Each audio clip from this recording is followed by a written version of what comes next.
ইমান হ্রাস বৃদ্ধির কারণ। ইমান হ্রাস হওয়া মানে কমে যাওয়া, আর ইমান বেড়ে যাওয়ার কারণ সম্পর্কে আমার খুতবা। সম্মানিত ভাইয়েরা, আমরা সকলে জানি প্রত্যেকটা মানুষের উপর ইমান আনা ফরজ।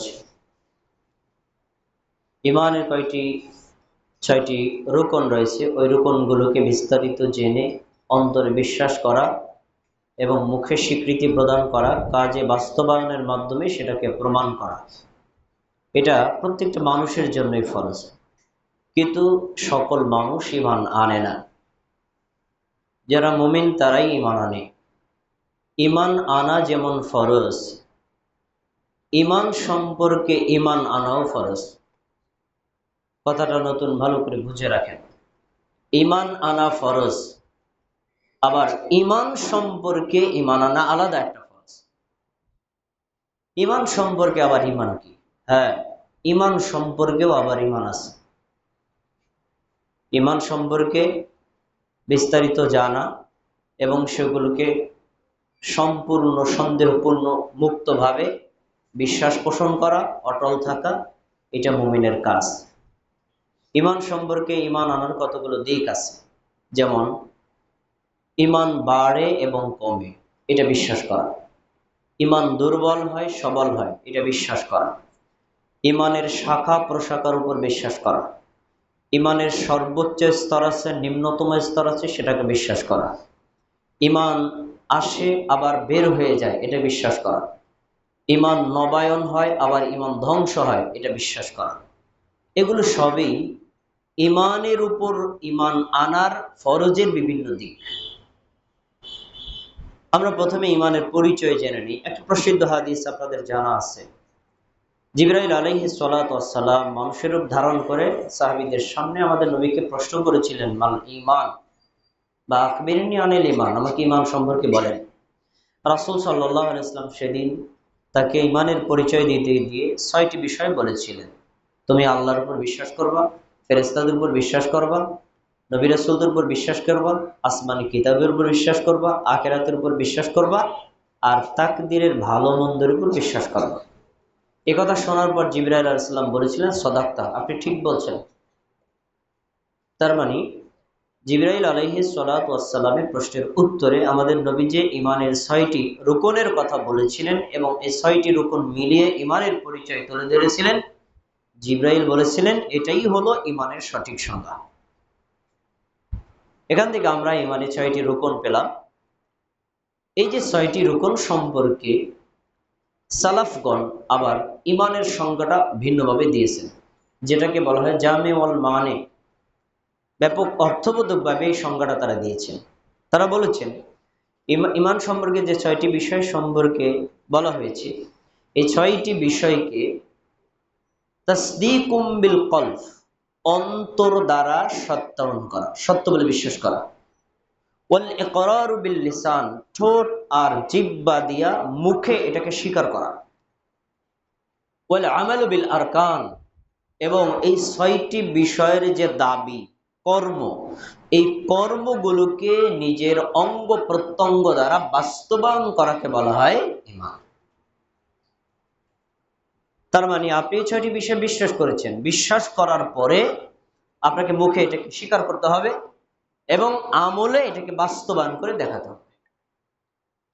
ঈমান এই দিকগুলো পূরণ করে যদি আপনি আনতে পারেন, তখন আপনার ঈমান হবে পরিপূর্ণ এবং আপনি একজন পরিপূর্ণ মুমিন বলে গণ্য হবে। একটা প্রশ্ন, ঈমান বাড়ে এবং কমে কিনা, এই প্রশ্ন এর উত্তর ৪ মাযহাবের ৩ মাযহাবের ইমাম মালিক রাহিমাহুল্লাহ, ইমাম শাফি রাহিমাহুল্লাহ, ইমাম আহমদ বিন হাম্বল রাহিমাহুল্লাহ সাথে যুক্ত হয়েছেন আহলুল হাদিস আলেমগণ। তাদের মতে ঈমান বাড়ে এবং কমে। এর বিপরীতে গিয়ে হানাফি মাযহাব এবং মুরজিয়া সম্প্রদায়, তাদের মতে ঈমান বাড়েও না, কমেও না, তবে ঈমান সবল এবং দুর্বল হতে পারে। এখন কথা হলো, বাকি ৩ মাযহাব এবং আহলুল হাদিস আলেমগণ যে বললেন ঈমান বাড়ে এবং কমে, এর দলিল কি? কোরআনুল কারীমে অগণিত জায়গায় এর দলিল বিদ্যমান। হাদিসে রাসূলুল্লাহ সাল্লাল্লাহু আলাইহি ওয়াসাল্লাম বিভিন্ন জায়গায় এই কথা উল্লেখ করেছেন। আমি কয়েকটা প্রমাণ আপনাকে দিচ্ছি। সূরা আনফালের 2 নম্বর আয়াতে আল্লাহ বলছেন, ইন্নামাল মুমিনুনা আল্লাযীনা ইযা যুকিরাল্লাহু ওয়াজিলাত কুলুবুহুম। সত্যিকারের মুমিন তারা যাদের সামনে আল্লাহর স্মরণ করানো হয়, আল্লাহর জিকির করা হয়, আল্লাহর সম্পর্কে কথা বলা হয়, তখন আল্লাহ সম্পর্কে শোনার পরে তাদের অন্তর কেঁপে ওঠে। আল্লাহ সম্পর্কে শোনার পরে হৃদয়ের প্রতিক্রিয়া ঈমানের প্রমাণ, মুমিন হওয়ার প্রমাণ। 2 নম্বর, ওয়াইযা তুলিয়াত আলাইহিম আয়াতুহু যাদাতুহুম ঈমানা। মুমিনদের আরেকটি লক্ষণ হলো যখন তাদের সামনে কোরআনের আয়াত তেলাওয়াত করে শোনানো হয়, কোরআনের আয়াত শুনলে তাদের ঈমান আরো বেড়ে যায়। আগে ছিল যতটুকু তার চেয়ে বাড়ে। আয়াতে স্পষ্ট ঈমান বাড়ে। ওয়াইলা রাব্বিহিম ইয়াতাওয়াক্কালুন। মুমিনদের আরেকটা লক্ষণ, তারা সকল ক্ষেত্রে তারা তাদের রবের উপর নির্ভর করে। এই আয়াতে মুমিনদের 3টি লক্ষণ উল্লেখ করা হলো: আল্লাহর কথা শুনলে অন্তর কেঁপে ওঠা, ঈমান বেড়ে যাওয়া, আর হলো আল্লাহর উপর নির্ভর করা। আয়াতে স্পষ্ট প্রমাণিত হয় ঈমান বাড়ে। আল্লাহ একেবারে বাড়া শব্দটাই ব্যবহার করেছেন। এবার আরেকটি চমৎকার ঘটনা শুনুন। হানজালা রাদিয়াল্লাহু তাআলা আনহু একদিন বাড়ি থেকে বের হলেন। আবু বকর রাদিয়াল্লাহু আনহুর সাথে সাক্ষাৎ। এই ঘটনা বর্ণিত আছে সহিহ মুসলিমে। আবু বকর রাদিয়াল্লাহু আনহু বললেন, হানজালা কেমন আছেন? হানজালা বললেন, হানজালা তো মুনাফিক হয়ে গেছে। আবু বকর রাদিয়াল্লাহু আনহু বললেন, সুবহানাল্লাহ, কিভাবে আপনি মুনাফিক হলেন? তখন তিনি বলছেন, আমি যে মুনাফিক হয়েছি কিভাবে আমি আপনাকে প্রমাণ দেই।